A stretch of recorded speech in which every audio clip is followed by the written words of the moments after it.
공장 옆에 무리를 떠나 혼자 배회하고 있는 오순이. 왜 외톨이가 된 걸까요?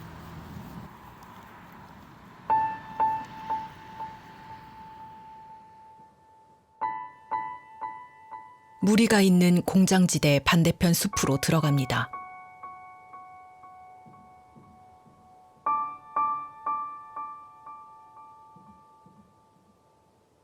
무언가를 찾고 있는 것 같은데요. 무슨 일일까요?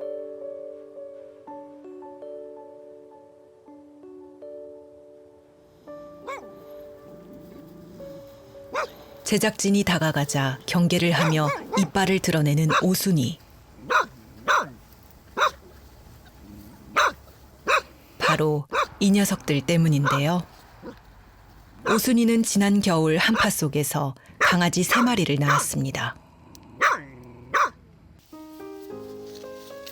그리고 사람들을 피해 이 숲속 수로에 새끼를 키우고 있죠.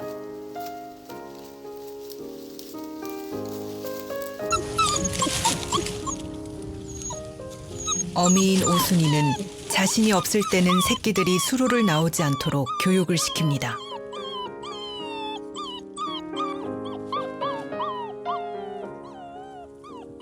새끼 3마리를 데리고 벌써 5번째 거처를 옮겨야 했던 오순이.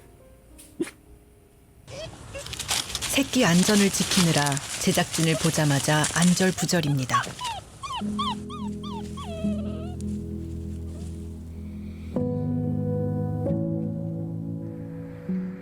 그리고 한 마리씩 데리고 나와 교육을 시킵니다.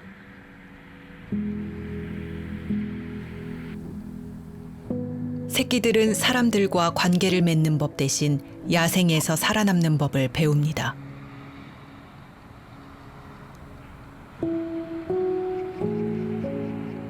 오늘 오순이는 먹이를 구하는 방법을 알려주는데요.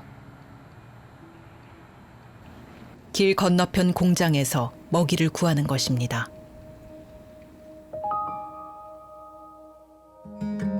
새끼들은 엄마가 하는 모습을 눈으로 익힙니다. 어미 오순이는 이 공장에서 다른 개의 사료를 얻어먹으며 겨우내 새끼들을 키웠습니다.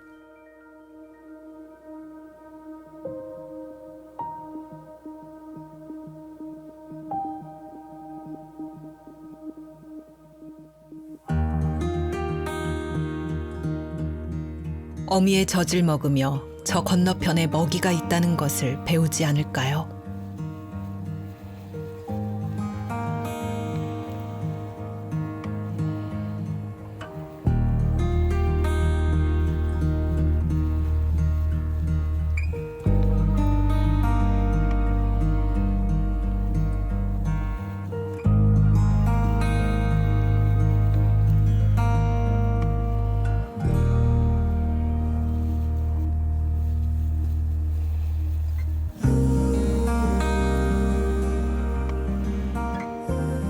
새끼들은 사람의 손이 아닌 자연 속에서 야생성을 얻는 것이죠.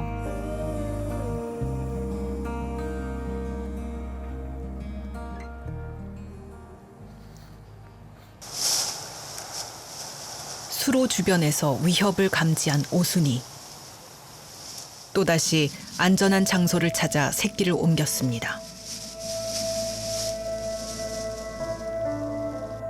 이렇게 노심초사 홀로 새끼를 키워야만 하는 오순이. 자신의 품을 떠날 때까지 새끼들을 치열하게 지킵니다.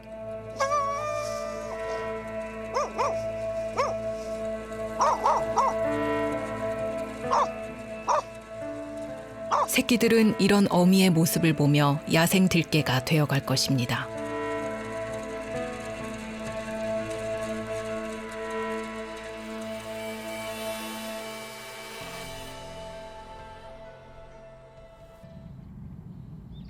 사냥감에게 때로 달려들어 지칠 때까지 놓지 않는 들개의 무리 사냥법.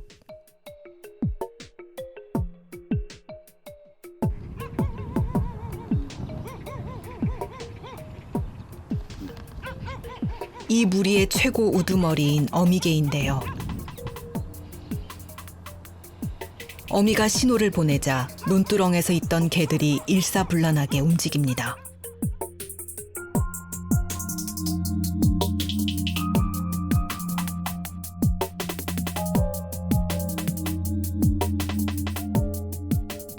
이곳은 아무나 들어갈 수 없는 사유지로 이 무리가 살기에 좋은 맞춤형 공간입니다. 이 가족은 지난해 낳은 4마리와 올 3월에 낳은 새끼 4마리까지 총 9마리입니다. 성견이 된 새끼들이 갓 태어난 새끼들을 한 마리씩 담당합니다.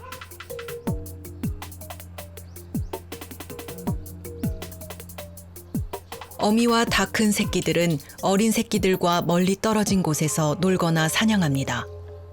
새끼들의 안전 때문입니다.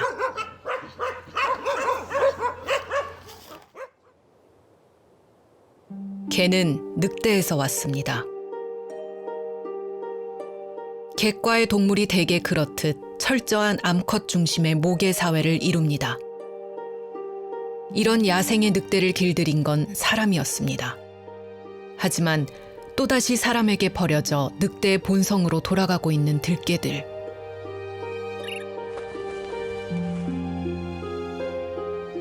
이렇게 야생의 들개로 돌아간 개들은 대를 거듭할수록 사람에게서 멀어질 수밖에 없습니다.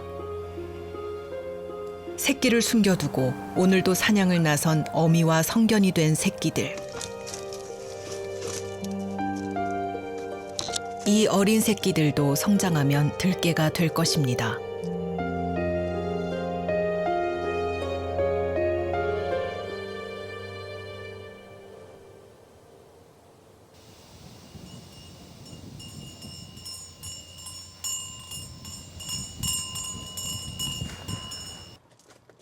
군산의 한 농가.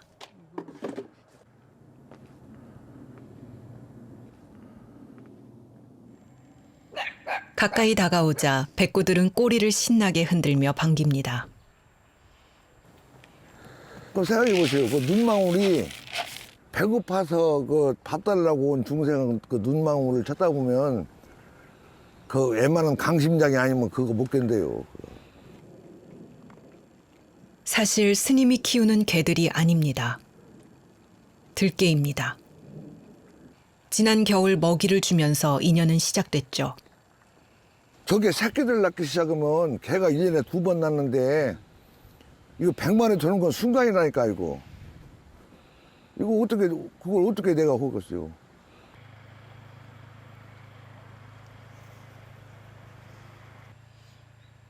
스님이 시키는 대로 말을 잘 듣는 것도 아닙니다.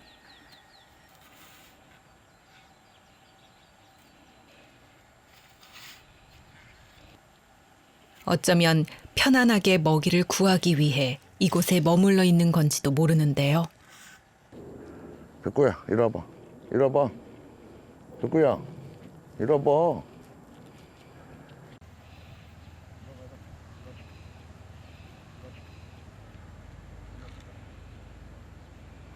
안 와요. 딱 이 거리야. 얼마나 된 거예요? 한 4개월? 12월쯤에 했으니까 한 4개월 좀 넘었나? 그 정도 되죠. 요즘 스님에게 고민이 생겼습니다. 자꾸 늘어나는 들개의 숫자.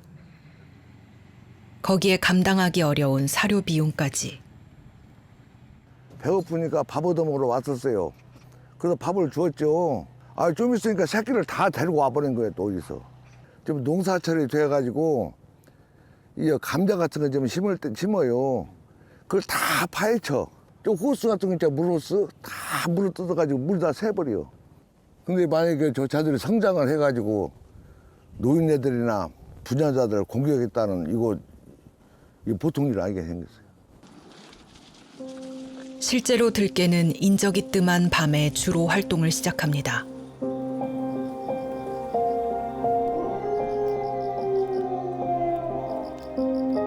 그러니 밤에 이 들개 무리를 만난다면 누구나 공포에 떨 수밖에 없는 것이죠.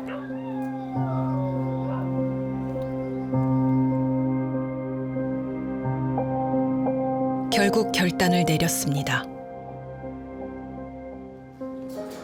내려갔네. 불어나는 들깨의 수를 막을 방법이 없기에 2마리를 제외하고 포획하기로 결정한 것입니다. 미운 정도 정이라고 잡아간다니까 좀 마음이 그러네요. 가서 잘 살았으면 좋겠어요. 누가 학대하지 말고 잡아먹지 말고.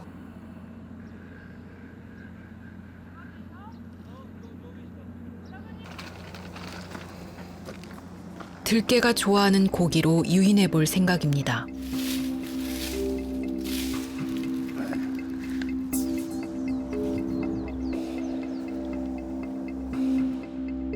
하지만 무슨 낌새를 느꼈는지 포획틀 근처엔 얼씬도 안 하는데요.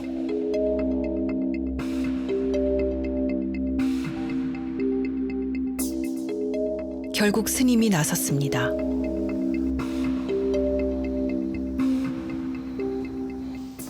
스님이 주던 방식으로 먹이를 뿌리자 새끼들이 몰려오기 시작합니다.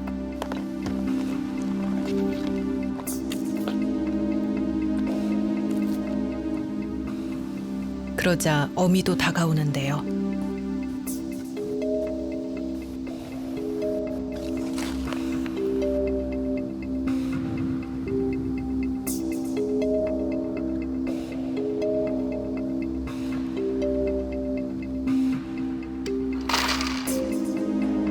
반나절의 기다림 끝에 들깨 가족이 포획되었습니다.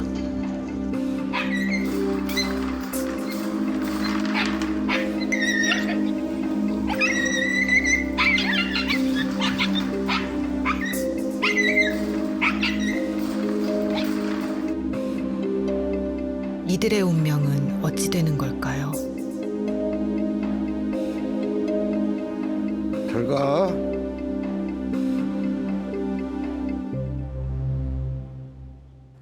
이렇게 포획된 들깨는 보호소에서 입양을 기다리다 시간이 지나면 안락사를 당하게 됩니다.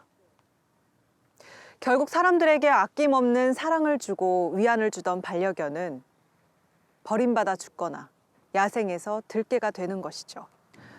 그런데 더 심각한 문제는 여러 이해관계 속에서 우리나라의 들깨는 반려견으로도 야생동물로도 인정받지 못한다는 것입니다. 어디서든 환영받지 못하는 존재이기도 하고요.